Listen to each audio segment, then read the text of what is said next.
नमामि धन्वन्तरिमादिदेवं सुरासुरैः वन्दितपादपद्मम् लोके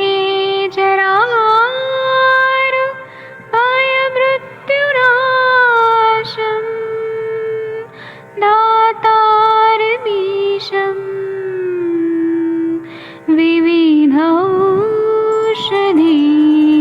विविधौषधीनां शङ्खं चक्रं जलौकां दधतं ऋतघटं चारुतोर्भिश्चतुर्भिः सूक्ष्मस्वच्छादिरुद्यं शुकपरिविलसन् मौलिमम्भोजनेत्रं कालाम्बोदोज्ज्वलाङ्गं कटितटविलसत् चारुपीताम्बराढ्यं वन्दे धन्वन्तरिन्तं निखिलगदमिव प्रौढदारुणम्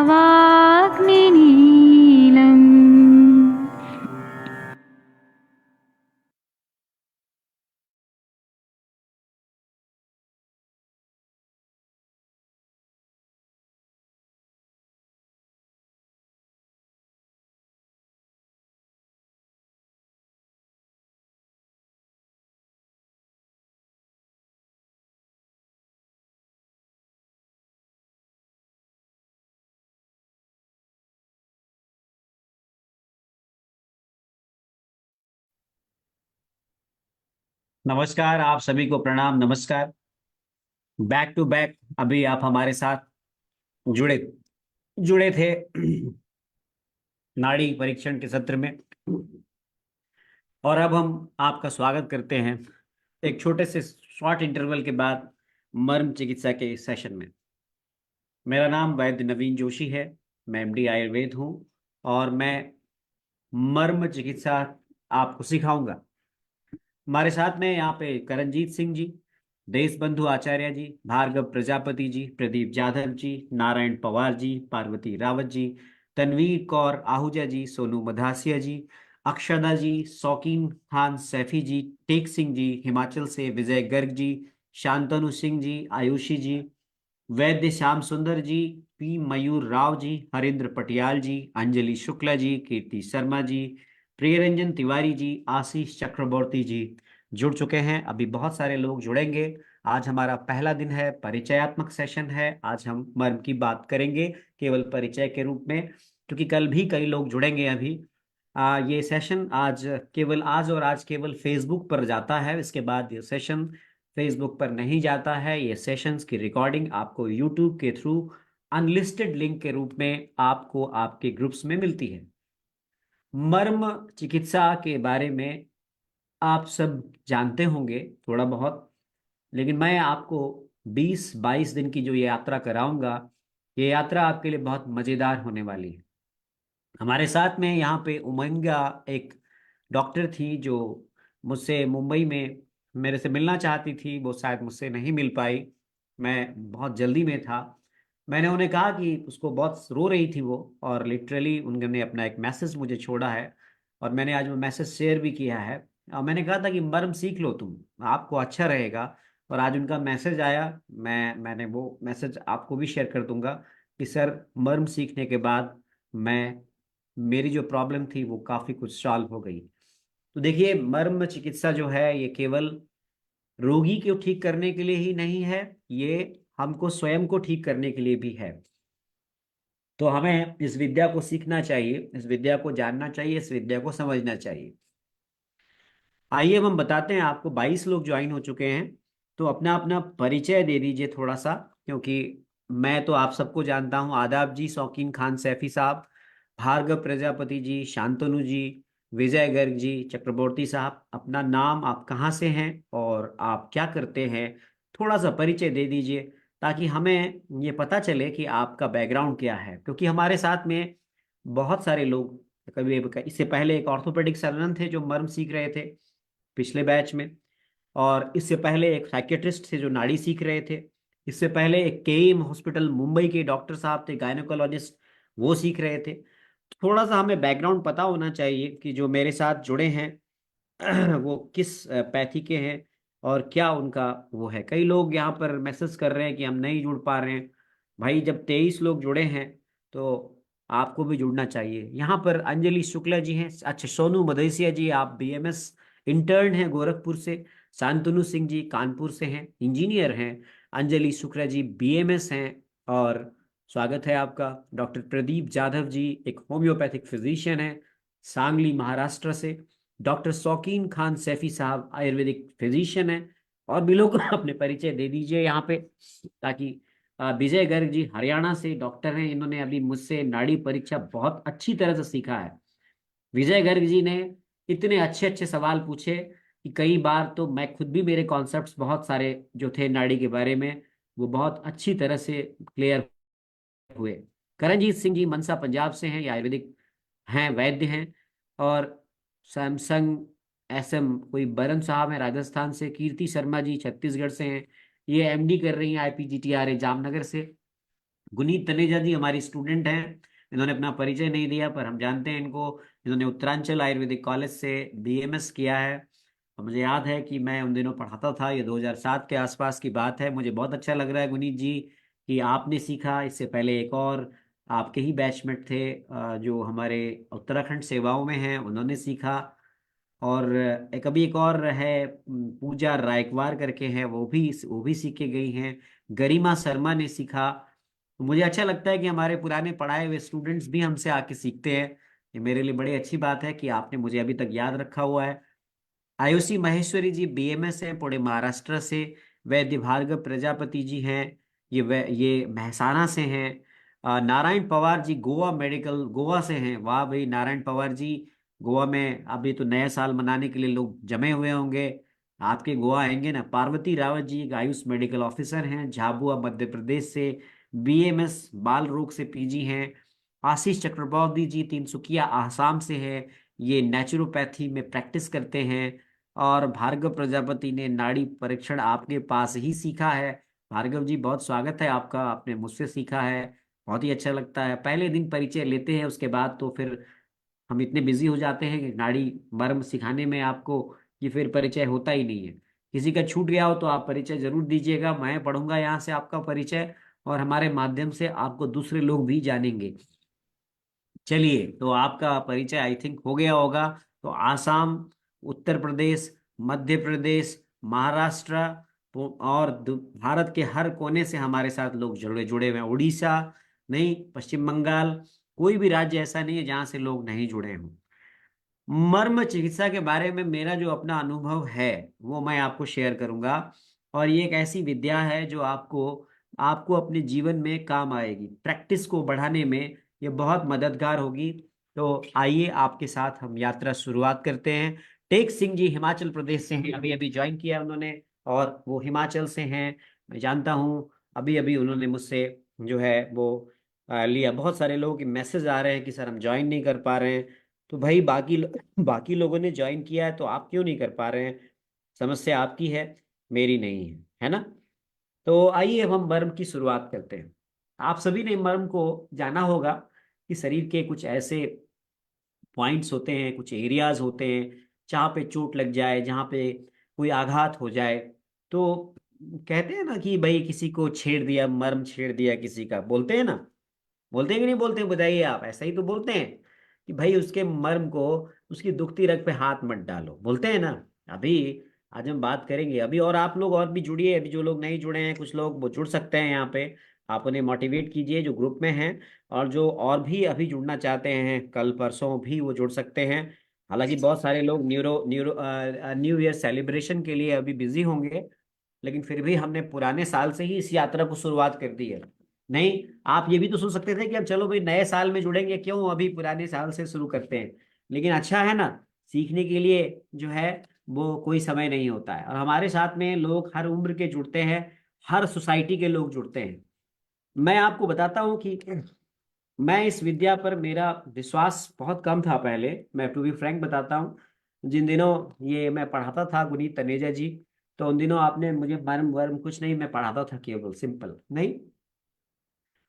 तो जब मैं अपने सेवाओं में आया तो मुझे एक बार मौका मिला मर्म देखने का, मर्म के बारे में जानने का। हमारे गुरुजी प्रोफेसर सुनील जोशी सर के कुछ ऐसा मर्म करते हैं, वो ऐसा मुझे जानकारी मिली थी। मुझे भरोसा नहीं था कि ये कुछ काम करती भी होगी, क्योंकि शरीर के किसी हिस्से को दबाने से क्या ठीक होता होगा। हम लोग तो काय चिकित्सक हैं, काय चिकित्सा पढ़ाते हैं, एमडी काय चिकित्सा में करी है, पंचकर्म कराते हैं, शमन चिकित्सा देते हैं, तो ये मर्म क्या काम करता होगा। तो मैं 2 दिन का मुझे अवसर मिला, 2 या 3 दिन का अवसर मिला, तो मैंने सीखा। फिर भी मेरा ट्रस्ट नहीं था, और मैंने फिर इसके बाद जो है वो कुछ वर्कशॉप्स ऑर्गेनाइज कराए सर के। भारत में 2014 से मैं जो है अपनी सरकारी सेवाओं के अलग अलावा भी काम करता हूँ, अपनी रुचि के अनुसार वर्कशॉप्स, सेमिनार्स, वेबिनार्स, ये मेरी अपनी एक रुचि है जिसको मैं करता हूँ। मैं पठन पाठन से हमेशा जुड़ा रहा हूँ, चाहे मैं यूनिवर्सिटी में रहा नहीं रहा। तो मैंने सीखा इसको, और फिर मैंने एक वर्कशॉप्स किए हमने, और वहां पे हमने देखा कि लोगों को फायदा हो रहा है इससे, the people are getting benefited, वो उनको फायदा हो रहा है, और फॉलो अप में कॉल्स आने लगी हमारे पास। तो फिर हमने इसको फिर प्रयोग करना शुरू किया, और जब प्रयोग करना शुरू किया तो निश्चित रूप से गुनीत तनेजा जी कह रहे हैं हृदय रोग बहुत अच्छा पढ़ाया था सर, अभी भी याद है। तो हमको भी हमारे गुरु लोगों ने बहुत अच्छा पढ़ाया, तभी तो हम ऐसे पढ़ा रहे हैं आपको। नहीं, हर जो शिष्य होता है उसके ऊपर गुरु का इम्पैक्ट तो पड़ता ही है, तो हम इसीलिए उनको प्रणाम भी करते हैं और उनको हमेशा उनको सम्मान देते हैं। तो क्या है कि जब हमने देखा कि ये प्रभावी है, कुछ रोगियों ऐसे को ऐसे ठीक होते हुए मैंने देखे कि जो मैं खुद अचंभित रह गया कि मैं हम तो इसको अपनी शोधन चिकित्सा से और शमन चिकित्सा से शायद नहीं ठीक कर पाते। तो हमें लगा कि ये चीज तो बड़ी आसान है। एक आपके पास एक मार्कर होना चाहिए, एक आपके पास जो है वो एक बस आपके पास नॉलेज होनी चाहिए और आपको पॉइंट्स पता होने चाहिए, आप शुरू हो जाओ, कहीं पर भी आप शुरू हो सकते हो। तो कहते हैं कि पंचकर्म चिकित्सा जो है ये 8 डे रोगियों के लिए है। हमारे साथ डॉक्टर साहब हैं यहाँ पे, तिवारी साहब। तो कहते हैं कि जो पैसे वाला रोगी है उसकी पंचकर्म करो। कहते हैं ना कि अनपवाद प्रतिकारस्य अधनस्य अपरिचारक, जिसके पास, जो आपसे वाद विवाद करे, जो आप पर भरोसा ना करे, जिसके पास परिचारक ना हो, जिसके पास पैसा ना हो, उसका पंचकर्म ना करो। ये बात पंचकर्म किसका नहीं करो उसमें बताई गई है। तो एक बात बताइए आशीष चक्रवर्ती जी, गरीबों को इलाज का अधिकार नहीं है क्या? गरीबों का भी तो इलाज होना चाहिए ना। क्या गरीब पंचकर्म नहीं करा सकता है अगर अपने पैसे खर्च करके, क्योंकि उसमें साधन जुटाने पड़ते हैं, तो उसके लिए भी तो कोई उपाय होना चाहिए ना। तो उसके लिए मर्म चिकित्सा है। ये मर्म जो है ये बिना खर्चे की, नॉन इन्वेजिव, नॉन मेडिसिनल और कंप्लीट सेफ ट्रीटमेंट है। पढ़ने के दौरान ही आप देखेंगे कई लोग यहाँ पर आपको इसके लाभ बताएंगे। अभी से हमने पिछले बैच में भी देखा कई लोगों ने अपने लाभ इसके बताए। डॉक्टर साहब थे राजस्थान से, वो एनेस्थेटिस्ट है, हमारे पिछले बैच में थे, अभी वो टूर पे हैं। मैं उनका एक्सपीरियंस आपको रिकॉर्ड करके इस बैच में शेयर करूंगा। उनकी वाइफ जो है वो गायनोकोलॉजिस्ट हैं, और उन्होंने पिछले बैच में, जो पिछले बैच में मर्म मैंने पढ़ाया है, उस बैच में उन्होंने रेगुलरली ज्वाइन किया है। और उन्होंने क्यों ज्वाइन किया मेरे सेशन, आपको जानकर आश्चर्य होगा, क्योंकि उनकी वाइफ गायनी की प्रैक्टिस करती हैं। वो मुझसे सीख के अब अपनी वाइफ को सिखाएंगे। और वो वाइफ आयुर्वेद में प्रैक्टिस करती है, वो आयुर्वेदा की गायनोकोलॉजिस्ट है। तो उन्होंने मुझसे मर्म सीखा और अब वो अपनी मैडम को सिखाएंगे, क्योंकि मैडम के पास उस वक्त समय नहीं था। तो एलोपैथिक डॉक्टर्स भी इसको सीखते हैं, फिजियोथेरेपिस्ट भी सीखते हैं। कॉस्ट ऑफ ट्रीटमेंट बहुत महंगा होता जा रहा है, तो ऐसी विद्या जो कॉस्ट ऑफ ट्रीटमेंट को कम करे, वो विद्या निश्चित रूप से जो है लोगों में लोकप्रिय होती है। तो इसीलिए कहते हैं ना कि जो कॉस्ट इफेक्टिव ट्रीटमेंट है आने वाले समय में वो ज्यादा प्रचारित होगा। तो इसीलिए ये विद्या आपको सीखनी चाहिए। 20 घंटे का आप सत्र हम आपको पढ़ाएंगे, और इस 20 घंटे में शरीर के 107 मर्म के बारे में मैं आपको जानकारी दूंगा। ठीक है। अब आप पूछेंगे कि सर ये मर्म होते क्या है? तो आप आयुर्वेदाचार्य लोग हैं, वो जानते हैं कि मारियंती इति मर्माणी, नहीं, जहां पर आघात हो जाए और शरीर में कुछ नुकसान हो जाए, वो स्थान मर्म स्थान होते हैं, आप यही जानते हैं। प्राचीन काल, हजारों साल पहले, जिस तरह से आपने रामायण या महाभारत का इतिहास देखा, तो गीता में उल्लेख आया है वर्मम शब्द का। सॉरी, वर्मम का अर्थ है प्रोटेक्टिव एरियाज, शरीर के प्रोटेक्टिव एरियाज। तो गीता में भगवान श्री कृष्ण अर्जुन को कई जगह पे ये रेफरेंसेस हैं वहां पे कि वर्मम, ये फलाने महारथी का वर्मम है, और आप इस पर आघात करो, और इस प्रकार से आप जो है वो उसको ओवर पावर करो, या फिर उसको धराशायी करो, या फिर उसे मारो, ऐसा गीता में उल्लेख आता है। तो इस प्रकार के बहुत सारे रेफरेंसेस हमें मिलते हैं जहां पर मर्म का उल्लेख आया है। और निश्चित रूप से ये वर्मम जो है यह भी मर्म का ही एक स्वरूप है।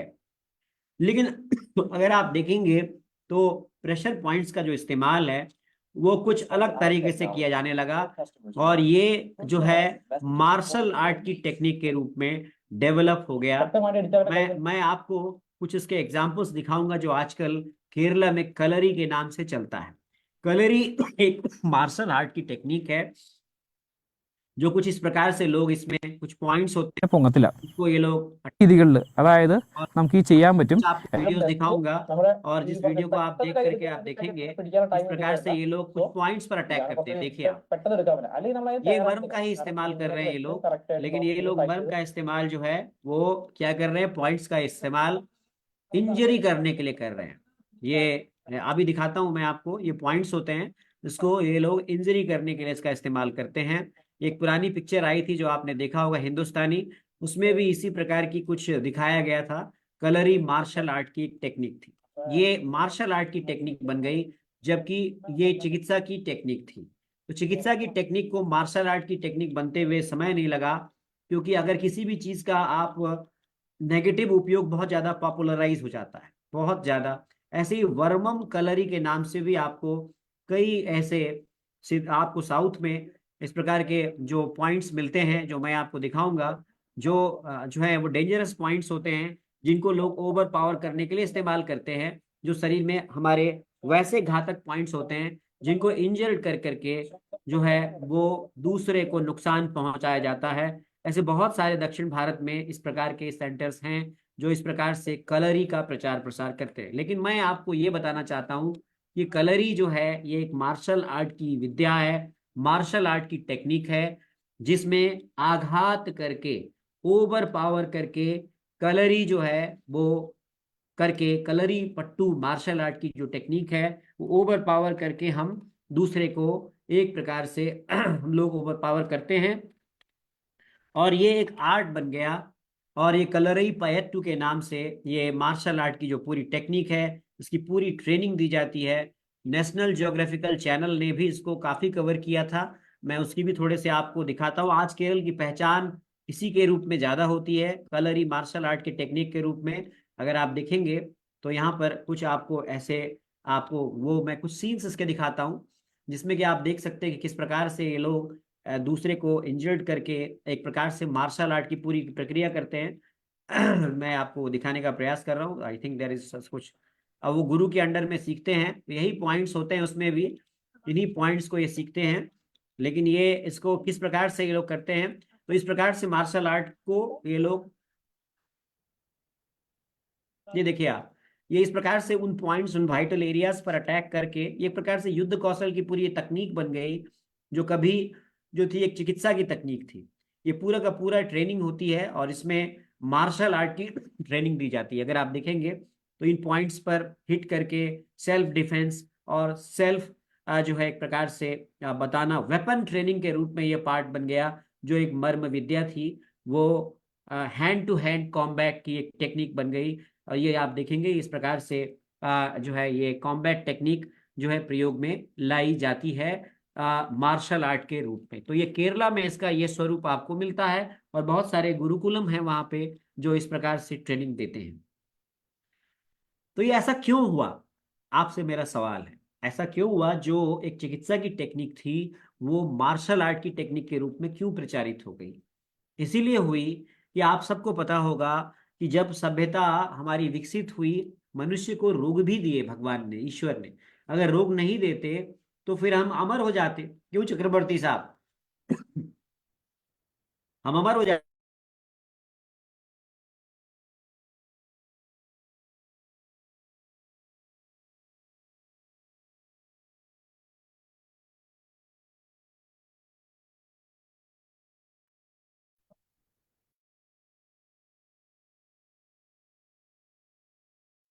तो ये मार्शल आर्ट की टेक्निक इसीलिए बन गई क्योंकि क्या हुआ कि जिनको ये नॉलेज थी उन्होंने इस ज्ञान को गुप्त विद्या के रूप में प्रचारित किया, और बताया कि ये सिद्ध विद्या है जिसको आप एक दूसरे को शेयर नहीं करेंगे, वरना इसके दुरुपयोग के चांसेस हैं।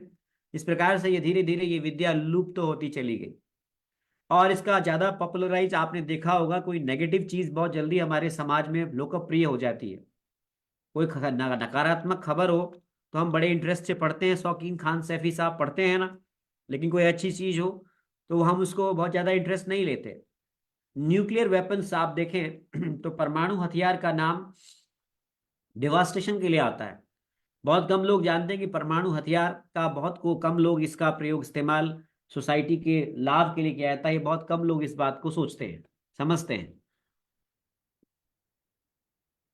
तो नकारात्मक चीजें हमारे समाज में बहुत जल्दी प्रचारित हो जाती है। तो आइए कुछ मैं चीजें आपको एक पीपीटी के माध्यम से दिखाता हूं, किस प्रकार से ये मर्म हम जानते हैं, उस मर्म को हम समझते हैं, और किस प्रकार से आपको हम इस मर्म की यात्रा में ले चलेंगे।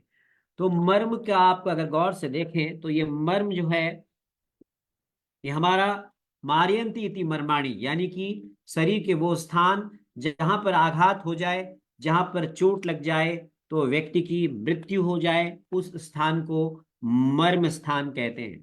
फिर आपके मन में ये सवाल आएगा कि सर ऐसे स्थानों को पढ़ने की क्या जरूरत है। नहीं, आपके मन में सवाल आना लाजमी है। आप यही कहेंगे कि सर इसको क्यों पढ़ना है, नहीं, वाई, क्यों पढ़ना आपने, जब भाई ये स्थान खतरनाक है तो इन्हें क्यों पढ़ना है, तो आपके मन में सवाल आएगा।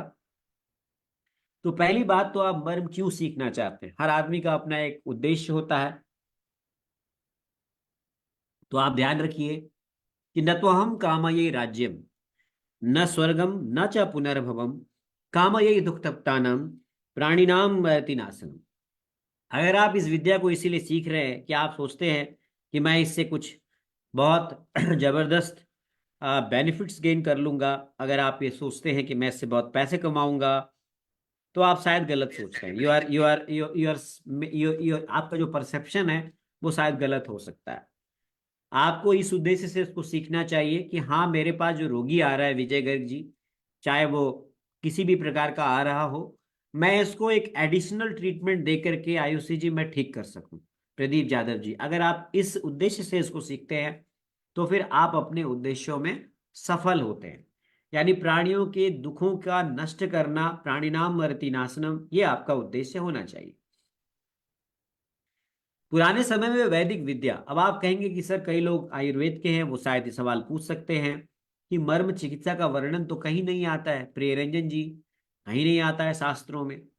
कोई भी ऐसी हमारी ग्रंथ नहीं है जिसमें मर्म को चिकित्सा के रूप में बताया गया हो। नहीं भाई, मर्म चिकित्सा कैसे हो सकती है, जो स्थान बचाने के लिए कहे गए हैं, जो सेफ गार्ड करने के लिए कहे गए हैं, वो स्थान तो सावधानी से उसको बचाने की बात होगी, उसको चिकित्सा में हम कैसे प्रयोग कर सकते हैं। ये सवाल बहुत लाजमी है, सवाल होता भी है, जायज भी है। ऐसा है। अब नाम देखिए आप मर्मों के, विजय गर्ग जी, मर्मों के नाम देखिए। अब प्रिय रंजन जी का नाम प्रिय रंजन जी है, अंजलि जी का नाम अंजलि है, विजय जी का नाम विजय है। विजय का मतलब है विनर, जो सबको प्रिय लगे वो प्रिय रंजन है। अंजलि जी, देखिए अंजलि जी कितना बढ़िया नाम है। तो मर्मों के भी नाम देखें तो अधिपति, तल हृदय, इंद्रवस्ती, ऐसे नाम हैं। ये नाम कुछ ऐसा लगता है ना आपको, किसी का नाम आपने रखा है बहुत बढ़िया और आप बोल रहे हैं कि यार ये नुकसान ही करेगा, यार ये तो डेंजरस है। क्यों नारायण जी, कुछ इनजस्टिस लगती है ना आपको। भाई किसी का नाम अधिपति है, राजा है, उसके बारे में आप कह रहे हैं कि नहीं ये तो नुकसान ही करेगा। सोनू मदेसिया जी, मैं गलत नहीं तो नहीं कह रहा हूँ। भाई मेरा मेरा नाम जो है वो नवीन है, तो मैं नई नई चीजें करता हूँ, मेरे नाम के अनुरूप है। तो सुश्रुत जो थे, सुश्रुत संहिता में बिल्कुल सही कहा सोनू जी, सुश्रुत एक सर्जन थे। सुश्रुत एक सर्जरी ऑपरेट किया करते थे। तो जो स्थान उनको ऑपरेशन के दौरान कई बार मृत्यु हो जाती होगी सोनू जी, कई बार गलत ऑपरेट हो जाने से उस जमाने में भी मृत्यु होती रही होगी। तो उन्होंने, कहीं पर ब्लीडिंग ज्यादा हो जाती होगी, कई बार सर्जरी के कॉम्प्लिकेशंस होते होंगे, कोई हिस्सा सर्जरी किया तो बाद में वो हिस्सा काम नहीं करता होगा। तो महर्षि सुश्रुत ने उसके आधार पर कहा कि भाई जो ये एरिया है इनको बचाओ। पर उन्होंने कहीं पर भी ये नहीं कहा कि ये चिकित्सा नहीं हो सकती है। ठीक है सोनू मदेसिया जी, जब आप किसी का नाम, आपका नाम सोनू है, आशीष है, गुनीत है, तो नाम के पीछे भी एक लॉजिक है ना। माता पिता ने हमारा नाम कुछ दिया है तो उसके पीछे एक लॉजिक है। रावण तो नाम नहीं दिया किसी का। भाई रामायण के बाद मुझे नहीं लगता है कि किसी परिवार ने अपने बच्चों का नाम रावण रखते होंगे। शायद रखते भी होंगे, मुझे नहीं मालूम है दक्षिण भारत में, पर शायद नहीं रखते। कहने का अर्थ है कि अगर आप इनके नामों पर गौर करेंगे तो ऐसा प्रतीत होता है कि इनका प्रभाव ही इनके नाम के अनुरूप है। आप मेरे से डिसएग्री हो तो आप जरूर बताएंगे। तो थोड़ा सा पीछे चलते हैं, थोड़ा सा और बैक चलते हैं। तो बैक चलते हैं तो हमारा जो ओरिजिन है वो कहाँ से है। हमारा जो ओरिजिन है, हमारे जो शास्त्र का ओरिजिन है वो अथर्ववेद से है। ठीक है, तो अथर्ववेद का उपवेद है आयुर्वेद। और अथर्ववेद में एक संदर्भ है, अथर्विणी, आंगिरसी, देवी, मनुष्यजा, यता। ये चार प्रकार की चिकित्सा बताई गई है। आप अपने कमेंट्स जरूर चैट बॉक्स में लिखिएगा, मेरा भी ज्ञानवर्धन होगा, कई बार मैं आपसे भी सीखता हूं। अथर्विणी का अर्थ होता है किसी व्यक्ति को काउंसलिंग के जरिए आपने ठीक कर दिया।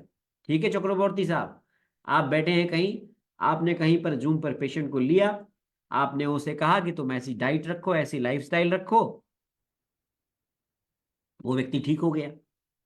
आपने कुछ भी नहीं किया उसका, आपने उसका कोई इलाज नहीं किया, ना आपने उसको कोई दवा दी, वो ठीक हो गया। तो इसे अथर्विणी कहते हैं, अथर्विणी विद्या कहते हैं। इसी प्रकार से एक दूसरी विद्या थी जिसको आंगिरसी विद्या कहते हैं, जिसको हम क्या कहते हैं, आंगिरसी विद्या। आंगिरसी विद्या जो थी वो क्या थी, आंगिरसी विद्या, आंगिरसी विद्या, आपने देखा होगा जब आप पूजा के लिए पंडित जी को बुलाते हैं अपने अपने पूजा गृह में, तो आपने देखा होगा पंडित जी कुछ टच करते हैं, कभी यहाँ टच करते हैं, फिर कभी यहाँ यहाँ टच करते हैं, फिर यहाँ टच करते हैं, इधर टच करते हैं, फिर ओम अस्त्राय फट करते हैं ना डॉक्टर साहब, ऐसे करते हैं ना, ओम अस्त्राय फट करते हैं तो यस कहिए ना, नहीं तो नो कहिए ना। आपका चैट बॉक्स बहुत जरूरी है, एक्टिव रहना चाहिए। आपका चैट बॉक्स एक्टिव रहेगा तो मजा आएगा ना पढ़ाने में भी, समझाने में भी। नहीं तो हम सोचेंगे कि आप सब हमारी मर्म की क्लास में हैं और पता चला कुछ और ही कर रहे हैं, कोई गाड़ी चला रहे हैं, कुछ रजाई में, ठंडी बहुत है, रजाई ओढ़ के पड़े हुए हैं। जी जी जी, तो चैट बॉक्स को थोड़ा सक्रिय रखिए ना, तो आपको देखा होगा आपने ऐसा करते। तो ये आंगिरसी विद्या थी हमारी। नहीं शांतनु सिंह जी, आंगिरसी विद्या का अर्थ मनुष्यों के अंगों का प्रयोग करके मनुष्य स्वयं की चिकित्सा अंगों के उत्प्रेरण के द्वारा कर लेता था, इसे आंगिरसी कहते थे। तीसरी जो है वो दैवी, दैवी चिकित्सा क्या थी, ये माना जाता है कि संसार पंच भौतिक तत्वों से बना है। पृथ्वी जल अग्नि वायु और आकाश इसके इंग्रेडिएंट्स हैं, और इन्हीं की घटबढ़ से रोग होते हैं। आज भी महाराष्ट्र में दातार शास्त्रीय वैद्य की परंपरा के वैद्य पंच भौतिक चिकित्सा करते हैं। वो औषधियों में पंच भौतिक तत्वों को देखते हैं और पंच भौतिक तत्वों को देख करके उसके अनुसार औषधियों का निर्माण करते हैं। ये दैवी चिकित्सा थी। और जो चौथी चिकित्सा का वर्णन जो आता है उसको कहते हैं मनुष्य जात, यानी कि जिसको मनुष्य ने इन्वॉल्व किया। जैसे सर्जरी, सर्जरी हमारे यहाँ हॉलिस्टिक नहीं है, सर्जरी की टेक्निक्स कालांतर में डेवलप की गई, नहीं, जो ड्रग्स के फॉर्मुलेशंस हैं वो बाद में डेवलप किए गए। ये हमेशा डेवलपमेंट के फेज में रहेंगे, आगे भी डेवलप होते रहेंगे। ठीक है अंजलि जी। तो अगर आप मनुष्यजा को हटा दें तो बाकी जो तीन जो विद्याएं हैं वो तीनों ही विद्याएं हॉलिस्टिक हैं। कैसी हैं, हॉलिस्टिक हैं, यानी कहीं ना कहीं इनका संबंध ईश्वर से है। यानी जिस परमपिता परमेश्वर ने हमें बनाया उसी ने इस विद्या को रचा। तो मैं कौन होता हूं, नहीं, लोग बोलते हैं ना मैंने मर्म ढूंढे हैं। ऐसे कई आपको वैद्य मिल जाएंगे जो कहेंगे कि सर जी 107 मर्म तो आप बताते हो, 30 मर्म मैंने ढूंढ दिए हैं। वो क्या कर रहे हैं, वो एक्यूप्रेशर का पॉइंट उठा रहे हैं और उसको कुछ और नाम दे करके आपको बता दे रहे हैं। साइंस को विकृत करना, अपने अपनी संहिताओं को विकृत करना, अपने शास्त्रों को विकृत केवल अपने व्यावसायिक हितों के लिए, वो गलत है। तो हमें मूल स्वरूप में अगर हम पढ़ें तो 107 ही मर्म महर्षि सुश्रुत ने बताए हैं, और 107 ही मर्म हैं। अब आप पूछेंगे कि ये मर्म होते क्या है, तो मैं इसमें मैंने बताया ना, ये आंगिरसी विद्या का पार्ट है। किस विद्या का पार्ट है ये बताइए, आंगिरसी विद्या का। तो आंगिरसी विद्या क्या थी, आंगिरसी विद्या ये थी, आंगिरसी विद्या अंजलि जी ये मानती है कि हमारे शरीर में हम जो जीवित है ना, उसके पीछे एक ही फैक्टर है, हमारे अंदर प्राण है। और प्राण का जो प्रवाहन है वो नाड़ी से हो रहा है, जो आप नाड़ी में पढ़ते हैं इससे पहले। तो प्राण के अवरुद्ध होने से ही रोग होते हैं, ऐसा माना जाता है। तो जब प्राण की संचरण में अवरोध है और उस अवरोध के कारण रोग होते हैं, तो यदि आप उसके अवरोध को दूर कर लेंगे तो निश्चित रूप से आप रोग मुक्त भी कर सकते हैं। ये कॉन्सेप्ट है इसके पीछे। तो कहते हैं कि मांस सिरा स्नायु अस्थि और संधि जहां पर मिलते हैं और प्राण का जहां पर प्रवेश होता है, प्राण का जहां पर निपात होता है, वो स्थान मर्म स्थान है, ऐसा बताया गया। यानी कि मांस सिरा स्नायु अस्थि और संधि से बना हुआ हमारा शरीर, यदि प्राण नहीं है तो वो क्या है, हाड़ मांस का एक टुकड़ा है, मुर्दा है। तो मुर्दे में न तो हम नाड़ी की कल्पना करते हैं, न हम मर्म की कल्पना करते हैं। नहीं, इंसान जीवित है तो ही मर्म है। इसका मतलब है कि जो भी जीवित प्राणी है उनमें मर्म स्थान है, आपने देखा होगा। कुछ लोगों को कहीं पर इंजरी हो जाती है, बाहर से इंजरी दिखती नहीं है आपको इतनी खतरनाक, लेकिन अचानक से उनकी मृत्यु हो जाती है। देखा होगा आप, सिर के किसी पार्ट में चोट लगा, बाहर से चोट दिख नहीं रही थी, 72 घंटे के बाद मौत हो गई। किसी को आपने देखा कि सर पूरा फट गया था, पूरा ही पूरा हेड इंजरी थी, ट्रीटमेंट चला, वो बंदा बच गया, ऑपरेशन हुआ और बच गया, ऐसा देखा होगा आपने। तो ऐसा आपको लगता है कि शरीर में कुछ ऐसे स्थान होते हैं जहां पर प्राण का निवास होता है। तो अब आप कहेंगे कि सर प्राण का निवास तो शरीर के कण कण में है। नहीं सर, पर शरीर का हर बिंदु तो प्राण का निवास है। क्यों विजय गर्ग जी? तो हर हर हर स्थान मर्म स्थान है। अगर आप किसी भी स्थान को आप चाकू मारोगे, तलवार मारोगे, तो मर जाएगा आदमी। कहीं पर भी आप पेट में मारो, पीठ में मारो, कहीं मार दो, उसके पैर में मार दो, कहीं मार दो। देखिए ऐसा होता है, ये बात सही है कि शरीर का हर हर स्थान मर्म स्थान है। जैसे कि हमारे देश में हर जगह कण कण में भगवान रहते हैं। नहीं लुसरा जी, हम कहते हैं ना, God is present everywhere, but we still go for praying in the churches. हम अभी भी बद्रीनाथ जाते हैं, केदारनाथ जाते हैं, यमुनोत्री जाते हैं, गंगोत्री जाते हैं, विश्वनाथ धाम जाते हैं, रामेश्वर जाते हैं। हम मस्जिद में नमाज पढ़ने के लिए जाते हैं। क्यों जाते हैं? क्योंकि हम मानते हैं कि खुदा, भगवान, गॉड सब जगह है, लेकिन फिर भी इबादत के लिए हम कुछ स्थान को चॉइस करते हैं ना, वहीं जाते हैं। वहां जाके आप प्रेयर करते हैं, वहीं जाके नमाज पढ़ते हैं, वहीं जाके पूजा करते हैं। एम आई राइट मयूर राव जी? ऐसे ही हमारे शरीर में यद्यपि प्राण कण कण में विद्यमान है, लेकिन कुछ स्थान ऐसे हैं जहां पर जाकर के आप इबादत कर सकते हैं। शरीर में प्राण वहां रहता है। अब एक और उदाहरण देता हूं मैं। मान लीजिए विजय गर्ग जी जो हैं, वो अपने किसी जगह रहते होंगे, आपका कोई निवास स्थान होगा, तो आपकी लोकेशन पूछी जाए कि भाई कहाँ मिलेंगे वो, हम ज्यादातर जहां आप रहेंगे वही बताएंगे कि वहां जाओगे तो ये पक्का मिलेंगे। चाहे वो क्लिनिक हो, चाहे वो आपका घर हो। हम ये नहीं कहेंगे कि वो रास्ते में मिलेंगे, रास्ते में भी होंगे वो जब जा रहे होंगे, पर मिलने के चांसेस कम है। पर कुछ ऐसे स्थान होते हैं, yes yes, that is called landmark. तो ऐसे ही लैंडमार्क हमारे शरीर में हैं। अब ये लैंडमार्क क्यों दिए गए? क्योंकि देखिए ऐसा है कि शरीर भी प्राण के गमन के कारण ही हम जीवित हैं। यदि प्राण की शक्ति में अवरोध है, तो निश्चित रूप से व्यक्ति पैरालाइज्ड होता है, आपने देखा होगा। व्यक्ति डिसेबल होता है, आपने देखा होगा। व्यक्ति जो है वो बहुत सारी चीजें नहीं कर पाता है। मैं आपको इन सभी के बारे में अपने अनुभव भी शेयर करूंगा। मैं इतने कॉन्फिडेंटली क्यों कहता हूं ये सब चीज? क्योंकि हमने वो सभी चीजें अपने जीवन में भी अनुभव किया है। तो आप जब देखेंगे कि ये प्राण की ऊर्जा अगर आप जागृत रखते हैं, तो आपका शरीर सारी क्रियाओं को सही तरीके से करता है।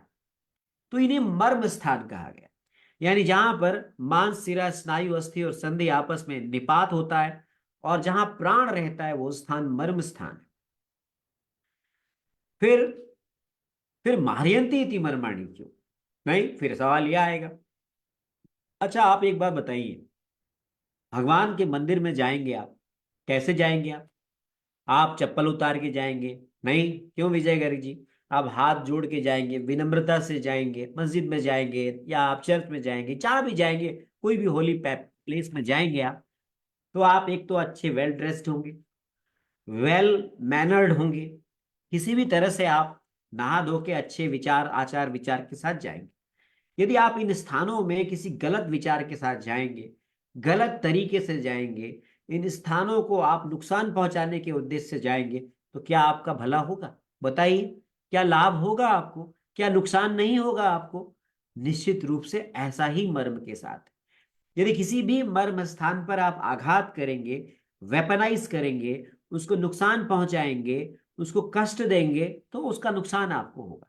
सर्जिकल प्रोसेस के दौरान छेदन, भेदन, ऐंठन, आहरण, विस्रावण और सीवन की प्रक्रिया होती थी, जिससे इन मांस, सिरा, स्नायु, अस्थि और संधियों को काटा जाता था। नारायण पवार जी, तो जब इनको काटा जाता था तो वो स्थान निश्चित रूप से उनका, उनमें वेदन होता था। प्राण वहां पर, प्राण की शक्ति का, प्राण को नुकसान पहुंचता था, इसीलिए मृत्यु की संभावना बढ़ जाती थी। इसीलिए महर्षि सुश्रुत ने सर्जिकल प्रोसीजर के दौरान इन स्थानों को बचाने की बात की है, और आज भी आप इन स्थानों को प्रोटेक्ट करते हैं। आपने देखा होगा पुराने योद्धा भी जो थे वो अपने ऐसे मर्मों को प्रोटेक्ट करने के लिए जो है ढाल, कवच, कुंडल, मुकुट आदि लगा करके चलते थे। आज भी क्रिकेट से लेकर के इस तरह के वैसे गेम्स जहां पर खतरे होते हैं मर्म स्थान पर चोट लगने के, वहां पे गार्ड लगाने की परंपरा आज भी है। तो आइए आगे चलते हैं। अब हम आपको बताते हैं किस प्रकार से ये जो मर्म है ये आगे की तरफ हम आपको ले चलते हैं।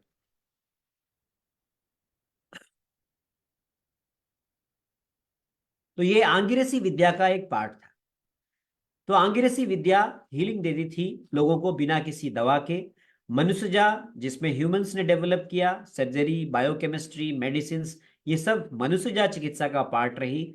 दैवीय जो 5 बेसिक एलिमेंट्स पर बेस्ड ट्रीटमेंट था, और अथर्वणी जो मेंटल काउंसलिंग से ट्रीटमेंट दी जाती थी। मर्म का मर्थ ही है, मतलब ही है vital part of the life. कहते हैं कि ये जो शरीर है हमारा, ये बॉडी जो है ये मिनिएचर रिप्लिका है ब्रह्मांड का। जैसा ब्रह्मांड में हो रहा है ऐसा ही शरीर में हो रहा है। जहां पर ये प्लेस प्राण रहते हैं, मांसशिरा, स्नायु, अस्थि और संधि के, वो स्थान मर्म स्थान कहते हैं। इसीलिए हम लोग मर्म स्थान को दबाते नहीं। अब आप कहेंगे कि सर प्रेरंजन जी, नारायण जी, मयूर राव जी, आप कहेंगे कि sir how it is different from acupressure, नहीं how it is different from acupuncture. नहीं, आपका सवाल हो सकता है, वहां पे भी तो यही पॉइंट्स लेते हैं, उसको दबाते रहते हैं, उधर पिन डालते हैं। नहीं, कैसे ये डिफरेंट हो सकता है? तो हम मर्म को दबाते नहीं है, ध्यान से सुनिएगा। We do not press the marma points, Karanjeet Singh ji. We stimulate the marma points. हम क्या करते हैं अंजलि जी? We stimulate. तो एक बार मैं कहीं गुजरात में गया था, वहां पे मैडम थी, एक प्रिंसिपल मैडम, अभी आजकल रिटायर हो गई हैं, हमारी बड़ी मित्र हैं वो। तो उन्होंने हमारा परिचय कराया कि मर्म चिकित्सा पर वर्कशॉप लेने के लिए कुछ एक्यूप्रेशर वाले स्पेशलाइज्ड डॉक्टर आए हैं। मैडम ने हमारा परिचय ऐसे कराया, मेरे को याद है। तो हमने कहा मैडम ये एक्यूपंक्चर और एक्यूप्रेशर जो है ये हमारे ही ज्ञान से निकला हुआ है। बुद्ध काल में आप सब जानते हैं कि नालंदा और जो तक्षशिला विश्वविद्यालय थे वो बुद्धिज्म के प्रोपेगेशन के सेंटर थे। लेकिन एक पॉजिटिव चीज थी उस जमाने में भी, उन्होंने वेदों को नुकसान नहीं पहुंचाया। हाँ, उन्होंने अहिंसा के प्रचार के कारण शल्यतंत्र को नुकसान पहुंचाया, लेकिन उन्होंने इस प्रकार की चीजों को नुकसान नहीं पहुंचाया। तो वो लोग सीखते थे, वो स्टडी करते थे, साधना करते थे। वो लोग, बुद्धिज्म में भी साधनाएं होती है, विपස්සना करते थे इन विश्वविद्यालयों में। और जो ये वैदिक लिटरेचर थे इसको पढ़ते थे। फिर ये वैदिक लिटरेचर का नॉलेज लेकर के अपने अपने देश में चले जाते थे, फिर अपनी अपनी लैंग्वेज में इसको डेवलप करते थे। जो अलग अलग रूप में आपको कोरिया, चाइना, इन देशों में इसका विकास मिलता है, जिसे उन्होंने मेरिडियन बेस्ड ट्रीटमेंट के रूप में एक्यूप्रेशर, एक्यूपंक्चर आदि आदि आदि नाम दे दिया। क्योंकि हमें हमें खुद ही नहीं पता था डॉक्टर साहब कि हमारे देश में नालंदा नाम का एक विश्वविद्यालय है। जब हम ब्रिटिश के गुलाम थे तो हमको नहीं पता था नालंदा नाम का एक विश्वविद्यालय था। चाइनीज यात्री की डायरी मिली, उस डायरी में चाइनीज में लिखा हुआ मिला कि मैं नालंदा गया था, वहां मैंने विपස්සना करी थी। फिर मैं उधर मणिपुर कहाँ गया, तब जाके पता चला कि एक इतना बड़ा विश्वविद्यालय खंडहर के रूप में बिहार में नालंदा में दबा हुआ है, जिसकी बाद में खुदाई हुई। तो पता चला हिंदुस्तानियों को, हम लोग को तो पता ही नहीं था कि नालंदा नाम का एक विश्वविद्यालय। अगर चाइनीज यात्री की डायरी नहीं मिली होती तो हमें शायद पता ना होता।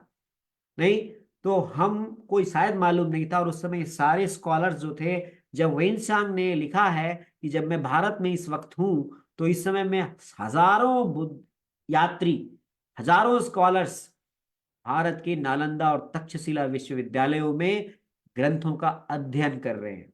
तो कहीं ना कहीं ये नॉलेज यहां से गई और वहां से जाके उन्होंने उसको अपने अपने लैंग्वेज में इवॉल्व किया, जो विभिन्न रूप में आई।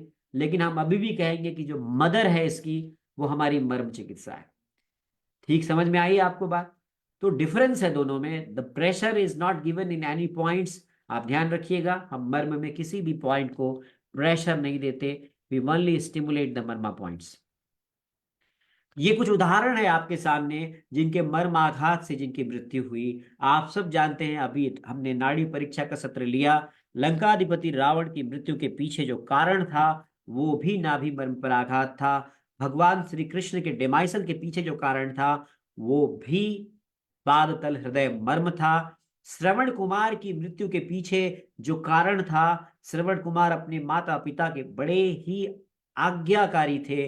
अपनी माता पिता को जो आंखों से अंधे थे, बहरे थे, वो लेके जा रहे थे डोली में उनको तीर्थ यात्रा पर। प्यास लगी उनको, डोली रखी है ऐसा कहा जाता है। उस वक्त राजा लोग आखेट करते थे, शिकार करते थे। राजा दशरथ शिकार कर रहे थे और माँ पिताजी के लिए जो वो घड़े में पानी भर रहे थे उसको कंफ्यूजन में मृग समझ लिया जो पानी पी रहा है, और तीर चला दिया दशरथ जी ने। वो तीर सीधे सीधे भ्रूमध्य में लगा, स्थपनी पे लगा, और घबरा के उन्होंने जब देखा कि किसी व्यक्ति को ये तीर लग गया है, वो करा रहा है, उन्होंने वो तीर निकाल दिया और इमीडिएटली श्रवण कुमार की मृत्यु हो गई, क्योंकि ये विषल्लग्न मर्म था। फिलिप ह्यूज एक क्रिकेटर थे, इंटरनेशनल क्रिकेटर्स में आप जानते होंगे। इनको कंठ पे यहाँ बॉल लगी और इनकी वहीं पर ग्राउंड पर ही मृत्यु हो गई। रमन लांबा भी 90 के दशक में, आप सब हम लोग छोटे थे तो क्रिकेट खेलते थे, सुनील गावस्कर वगैरह उस वक्त बहुत पॉपुलर थे, और उनको भी एक बॉल कनपट्टी पे लगी, शंख मर्म पे, और उनकी मृत्यु हो गई। ये कुछ ऐसे उदाहरण हैं जो मर्माघात से मृत्यु के बारे में बताते हैं।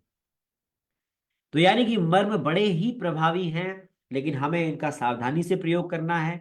किसी भी चीज का अगर आपने न्यूक्लियर मटेरियल्स को एक जगह पे इकट्ठा कर दिया और कैडमियम की प्लेट हटा दी, तो वहां पर फ्यूजन रिएक्शन हो सकता है, न्यूक्लियर फ्यूजन, जो न्यूक्लियर बॉम्ब के रूप में स्वरूप ले सकता है। ऐसे ही ये मर्म विद्या है। यदि आपने मर्माघात किया तो प्रभाव कुछ अलग होंगे, नुकसान होगा, और यदि मर्म को जगाया तो प्रभाव अलग होगा। तो हम कल से जो यात्रा करेंगे उसमें मर्मों को जगाने का काम करेंगे, मर्माघात नहीं करेंगे। ठीक है जी। तो हमारे लिए मारयंती इति मर्माणी नहीं होगा, हमारे लिए क्या होगा, तारयंती इति मर्माणी हम कहते हैं। ठीक है। तो हम आपको उसका क्लिनिकल पॉइंट्स बताएंगे, कैसे आप रोगों को ठीक कर सकते हैं।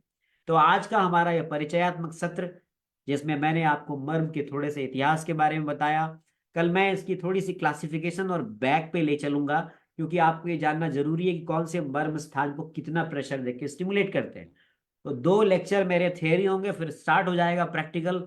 आई होप दैट आप सभी रेगुलरली ज्वाइन करेंगे। देखिए, बात सही है, कभी कभी बिजी हो सकते हैं आप, 31st मनाने जा सकते हैं आप, शायद हम भी चले जाएं, लेकिन फिर भी मैक्सिमम प्रयास ये करें कि हम इसको रेगुलरली लाइव ज्वाइन करें। तो आनंद आया आपको मर्म की आज बात सुन के? जी। हमने पेस चेंज किया ना, अभी नाड़ी पे थे और एकदम से मर्म में आ गए, और अभी 1 घंटे बाद पंचकर्म भी पढ़ाऊंगा मैं लोगों को। तो देखिए, teaching is a skill. I hope that you all are enjoying with my teaching skill, and thank you for joining with me. बहुत बहुत धन्यवाद आप सभी का, प्रणाम, नमस्कार। कैसे 1 घंटे निकल गए हमें पता ही नहीं चला।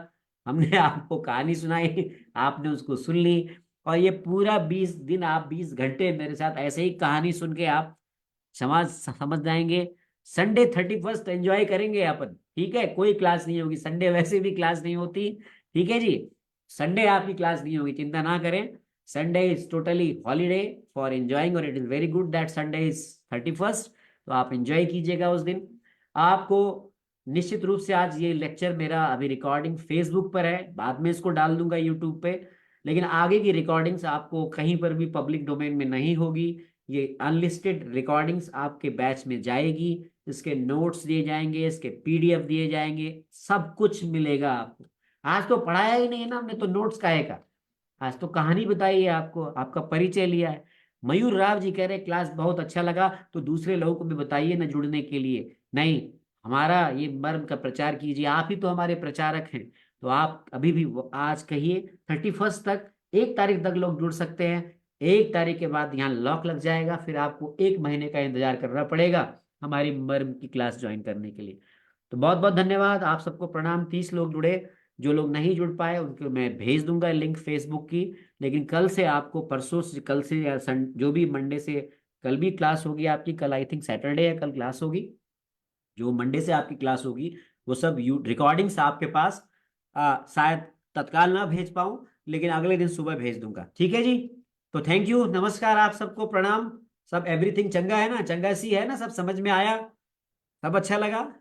ठीक है, चलिए, नाड़ी साथ में सीख सकते हैं? अरे क्यों नहीं सीख सकते, किसने रोका है आपको? आप नाड़ी साथ में सीखो। जब मैं 5 से 7 आपको पढ़ा सकता हूं तो आप पढ़ नहीं सकते क्या? क्यों नहीं पढ़ सकते हो? चलिए, धन्यवाद। जिनको सीखना हो मेरे से अपनी उसकी फॉर्मेलिटीज करके आप जुड़ सकते हैं। बहुत बहुत धन्यवाद। प्रणाम, नमस्कार।